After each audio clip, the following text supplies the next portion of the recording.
qui fait mouche, c'est la vulnérabilité. Quand on veut vendre, quand on veut être au meilleur de soi-même ou rameuter les foules, eh bien, il suffit qu'on montre cette impression de proximité avec l'autre, qu'on ait cette fausse authenticité ou même qu'on force son authenticité en montrant sa vulnérabilité, en montrant sa fragilité. On est bankable quand on est très proche de cette vulnérabilité, qu'on la montre, qu'on l'expose. C'est vraiment quelque chose de bien.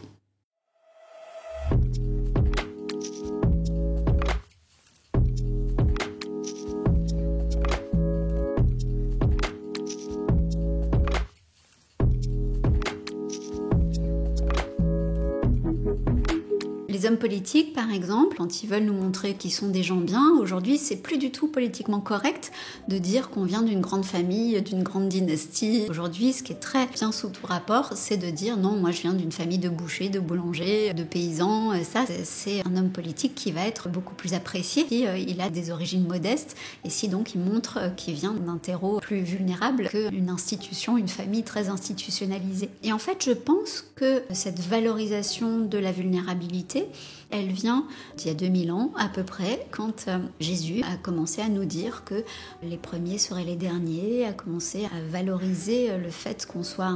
quelqu'un de humble dans le sens de pauvre, a dit que les gens qui avaient du pouvoir n'iraient pas au paradis. Et je crois que notre culture chrétienne, là c'est même pas judéo-chrétienne, c'est vraiment notre culture chrétienne, veut montrer et mettre en avant, valoriser énormément tout ce qu'on a de plus fragile en soi. Et je pense que c'est vraiment délétère pour notre société parce que quand on voit en permanence que quelqu'un qui va faire un post par exemple pour dire qu'il a vécu telle ou telle difficulté et qui récolte 15 000 ou 100 000 vues où on lui dit courage, bravo, c'est merveilleux, quel courage vous avez de dire cette difficulté, non seulement ça met en avant l'idée que simplement de vivre quelque chose de difficile c'est quelque chose de très honorable et de très courageux, mais en plus l'honneur s'arrête simplement à avoir vécu quelque chose de difficile. L'honneur, c'est pas d'arriver à s'en sortir de cette chose difficile, de cet événement difficile, et d'arriver à en sortir dignement. On a cette idée que quand on a vécu quelque chose de difficile, seulement le fait de l'avoir vécu,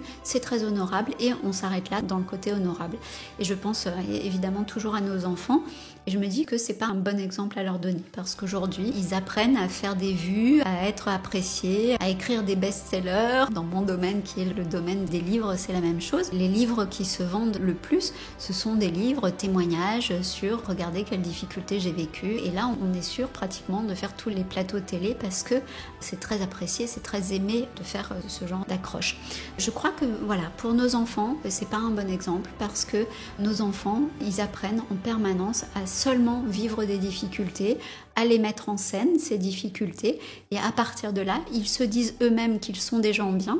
et surtout, ils se disent qu'ils sont des gens bien parce qu'ils ont un feedback très positif de la part des autres, juste d'avoir vécu cette difficulté.